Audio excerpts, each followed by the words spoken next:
NRCত নাম থাকক বা নাথাকক যদি আমি বুজি পাওঁ যে তেখেত বিদেশী আমি তেওঁলোকক পুছবেক কৰিম এইটোৱে বৰ্তমান চৰকাৰৰ নীতি NRCত নাম থকাৰ পিছতো যদি আমি বিদেশী বুলি গম পাওঁ কাৰণ NRCত নাম বহুতে চলে বলে কলে কৌশলেও সোমাইছে কোনোবাই কৰিমগঞ্জত যদি সাহাবুদ্দিন আছে বাইহাটা চাৰিলিৰ পৰা মানুহে গৈ তেওঁক বিচাৰি আনিছে আনি কৈছে পিতা পুত্ৰৰ মিলন হ'ল গতিকে যি ধৰণে অসমত NRC হ'ল সিয়ে গোটেই প্ৰক্ৰিয়াটোৰ ওপৰতে বহুত সন্দেহৰ সৃষ্টি কৰে গতিকে আমি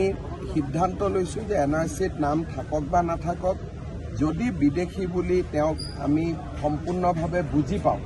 তেতিয়াহ'লে আমি তেওঁক পুছবেক কৰিম যেতিয়া NRCখন সম্পূৰ্ণ কৰা আছিল তেতিয়া সেই ব্যৱস্থাৰ সৈতে জড়িত বিষয়াসকলৰ আচলতে আছিল নেকি গাফিলতি বিষয়াসকলৰো আছে কিন্তু যিসকলে এই কামটো কৰে তেওঁলোক ইমানে বুদ্ধিমান যে আমাৰ বিষয়াসকল ইমান বুদ্ধিমান নহয় নতুন দিল্লীৰ পৰা হৰ্ষ মণ্ডৰ বুলি এজন বিশেষ ব্যক্তি আহি অসমত 2টা বছৰ কেম্প কৰি লৈছিল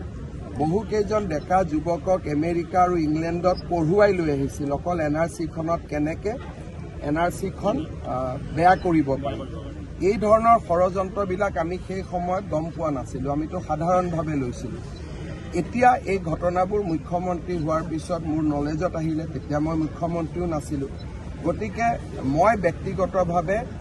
অকল NRCখন এটা তথ্য হ'ব পাৰে কিন্তু NRCত নাম থাকিলে যে তেওঁ ম্যাদী পট্টা পাই গ'ল সেইটোক মই বিশ্বাস কৰিবলৈ